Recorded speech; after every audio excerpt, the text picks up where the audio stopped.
Cory Eyring appeared out of nowhere and quickly became one of the most popular poker vloggers in the game. This would be pretty cool to have. Wow. Known for his reckless bankroll management, Cory has built a successful YouTube channel with crazy stunts like gambling his entire net worth on a roulette spin.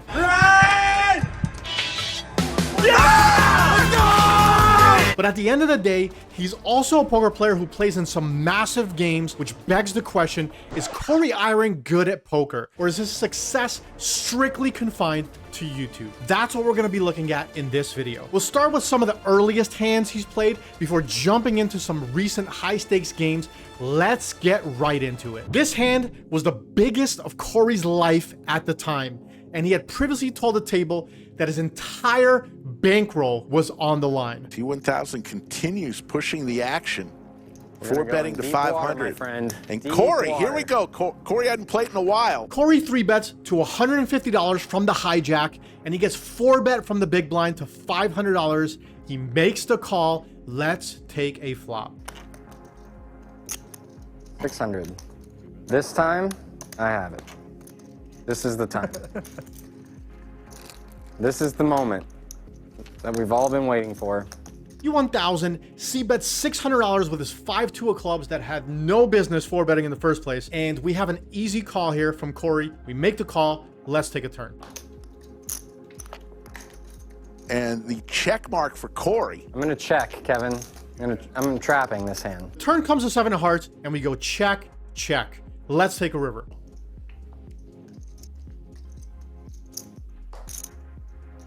Cory with top, and the check mark.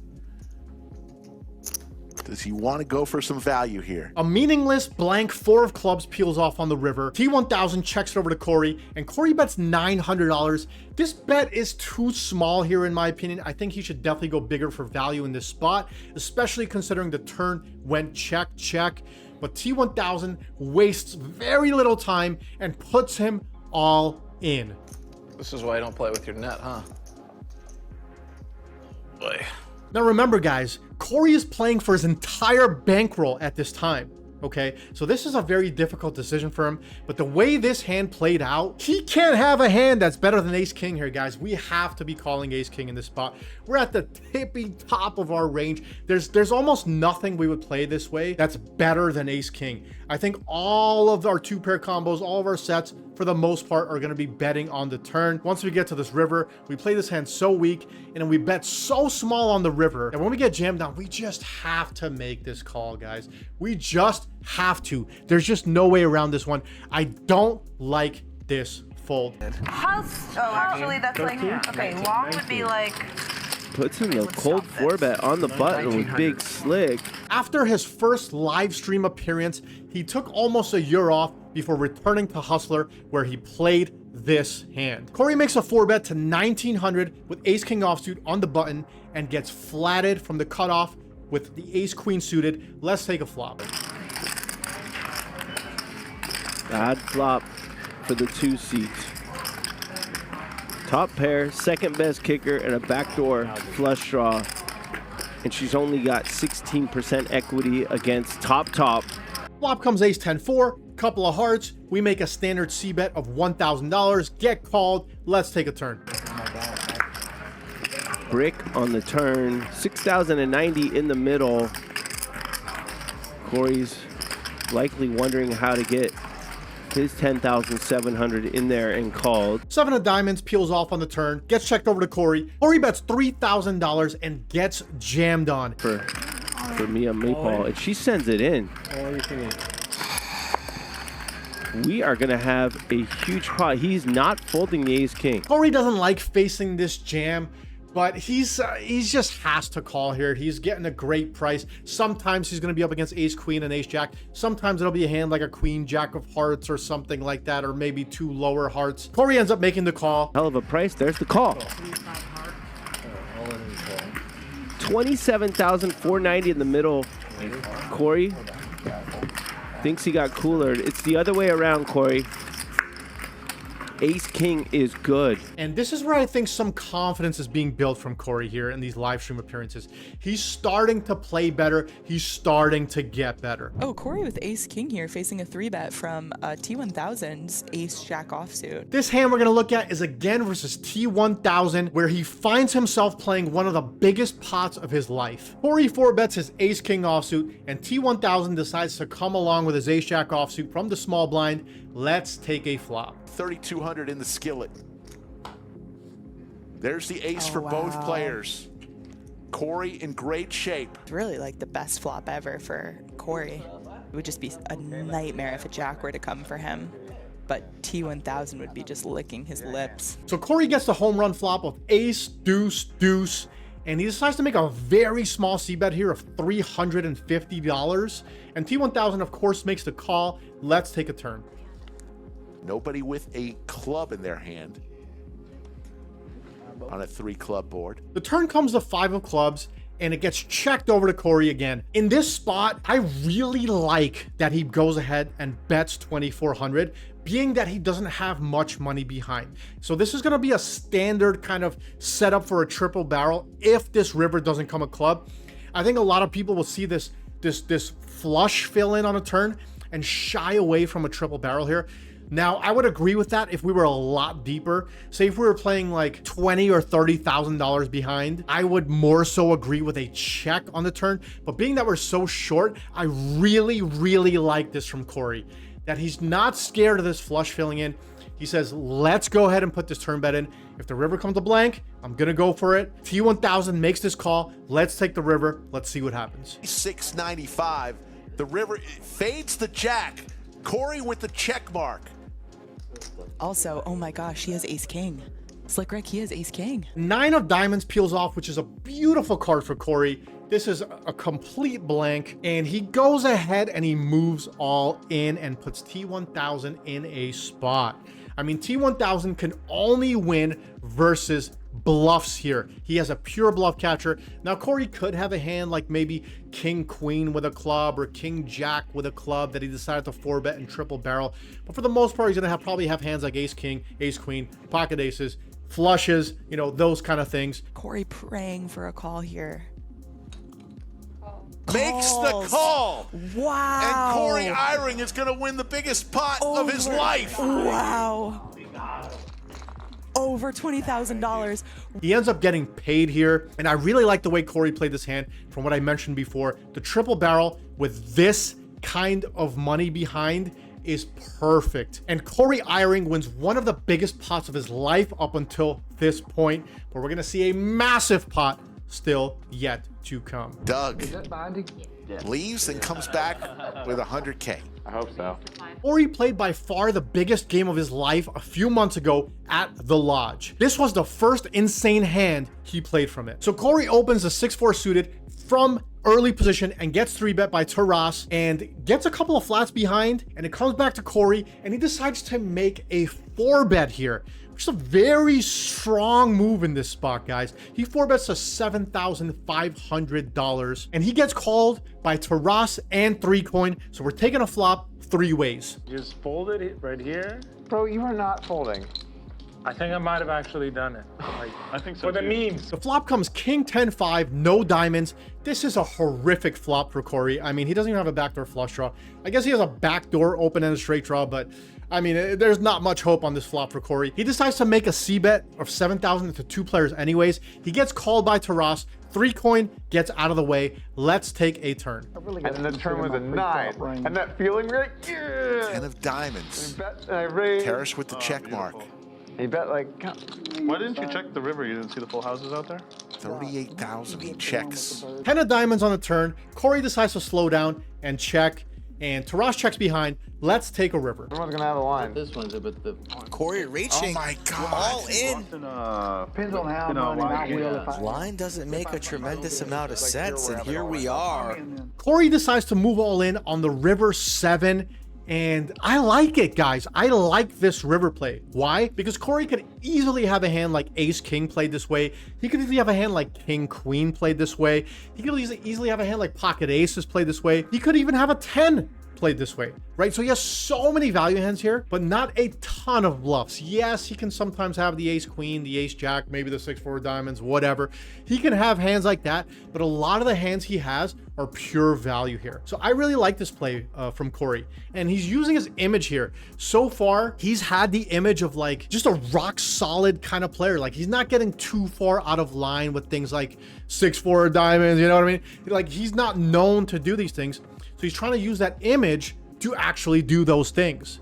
So I love this play by Cory. I think this is a great jam. Pretty solid at times. People think he's like... Taras times all the way down and somehow finds this call. I don't know if he had a soul read on Cory. I don't know if there was a live tell going on. This is a difficult call with pocket eights. Pretty wide call with pocket eights here, I must say. Anyways, he finds a call. Cory is just completely distraught from this hand, rightfully so. I mean, this is just so much of his bankroll. This is the biggest game he's ever played in his life. So this really stung. No, we don't have plaques. I love those damn things. Oh, I'm sorry. I'll get you some. They don't need a damn thing, but I'll get you some. All right, we'll get some fake plaques. I'm in. Yeah, Done. Cory is not done in this game yet. He rebuys and he is ready to put some money in the middle. We're gonna see the biggest hand that Cory has ever played in his life. It's also one of the craziest hands of the entire year that anyone has played. 3-coin opens the Jack 5 suited from under the gun to $1,000, and Cory 3-bets his ace 10 off to $3,000. 3-coin calls. Let's take a flop. All hearts. Cory with the ace of hearts in his hand. 2,000 is the bet.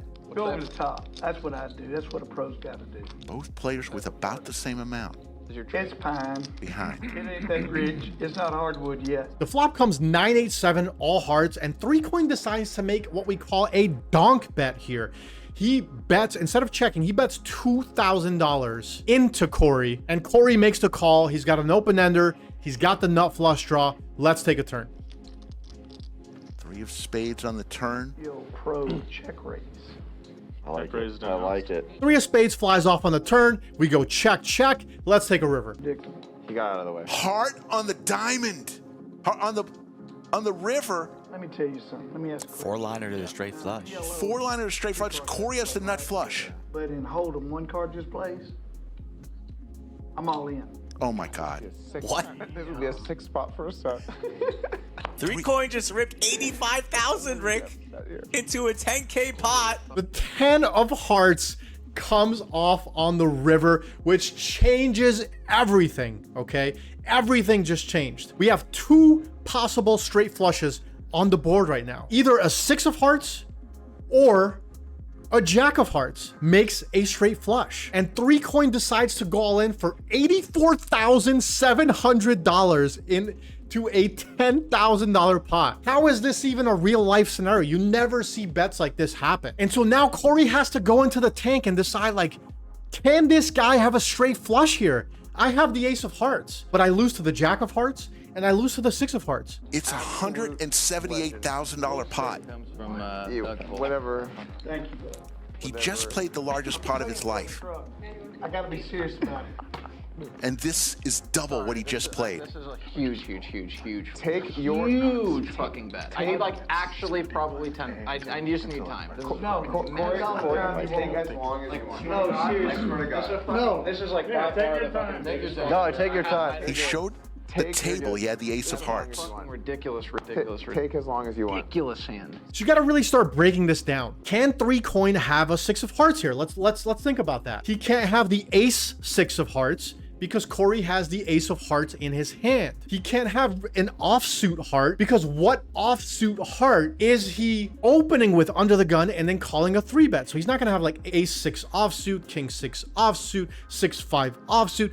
None of those hands are there. The only 6 of hearts combos that make sense, well, kind of make sense, maybe as if he had a hand like king 6 of hearts that he decided to get sticky with pre-flop, which he probably would, considering he has the jack 5 of spades in this spot. So he probably does have the king 6 of hearts in his range. He could have maybe a hand like the queen 6 of hearts, the jack 6 of hearts, I guess, the 6-5 of hearts, I guess. I don't know. So he does have a few combos of the 6 of hearts. Now let's look at the jack of hearts. He could definitely have a hand like king jack of hearts, queen jack of hearts, jack 5 of hearts, right? He has the jack 5 of spades in his hand, so there's no reason for him not to have the jack 5 of hearts. So he does have some hearts. He could have the jack 4 of hearts. I don't know how wide he's going, but yes, he can have all of these straight flushes in his range. He could have the ace jack with the jack of hearts as well. We didn't mention that one. The king jack with the jack of hearts. So he has a lot of flush combos. And in terms of bluffs, how many people are gonna bluff $84,700 in this pot, knowing that Cory Eyring could easily have a hand like ace jack with the jack of hearts, pocket jacks with the jack of hearts? He can easily have those hands. So if you break this down, is he really bluffing $84,700 into a pot of $10,000 in game? My answer, without knowing anything else about 3Coin, would be a very firm no. I feel your pain, kid. What a sick bet from 3Coin. 84K, dude, into 10. I don't know what the fuck I'm supposed to do. When is reasonable clock? Like this is a. I know this is. As long as it takes, as long as it's an hour. If it takes an hour, it takes an hour. I would have definitely been folding in Cory Eyring's shoes here. Now, Cory Eyring might have some reads on 3Coin. Maybe he's watched some streams in the past where he's seen 3Coin making big overbet bluffs or overplaying hands or making wild and crazy bluffs or taking weird lines where his donk is just weak on the flop. So he could have had a lot of prior reads to this spot, because if you don't have those prior reads, I think this spot is just a definite fold unless you have a straight flush, honestly.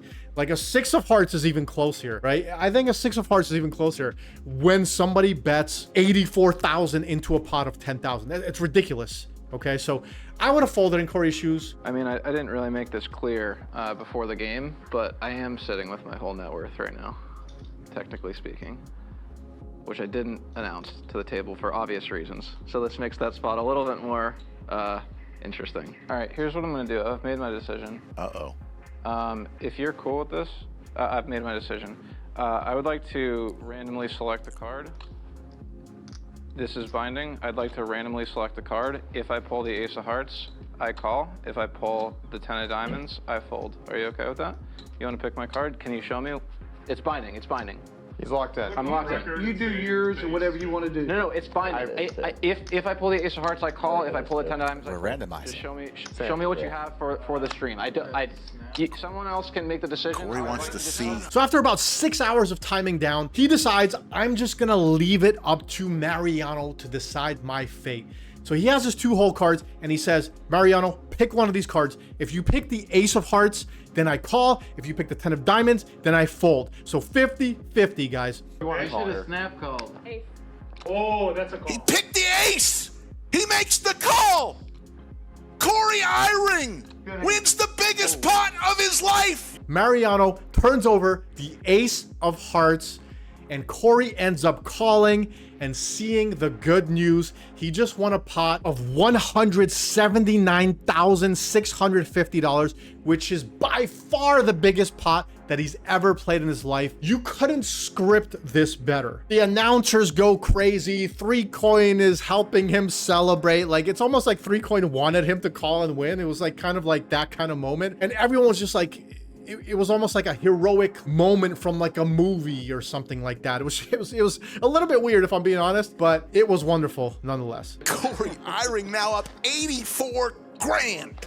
So what we've seen here is Cory Eyring is really just growing up in front of us on the live stream. He's gotten better and better as the games have went. When he first started, I think he was playing a little bit of scared money. As he's matured, I can see he's willing to get in there. He's not the kind of guy that you want to be bullying at the tables. He is willing to put the money in, and he has proven it over and over again. So was Cory Eyring a good poker player? I think so. I think yes. Is he a winner in tough games or just soft stream games? I want to say just soft stream games for now, but let's see what happens in the future with him. Subscribe to our channel to see more content just like this one.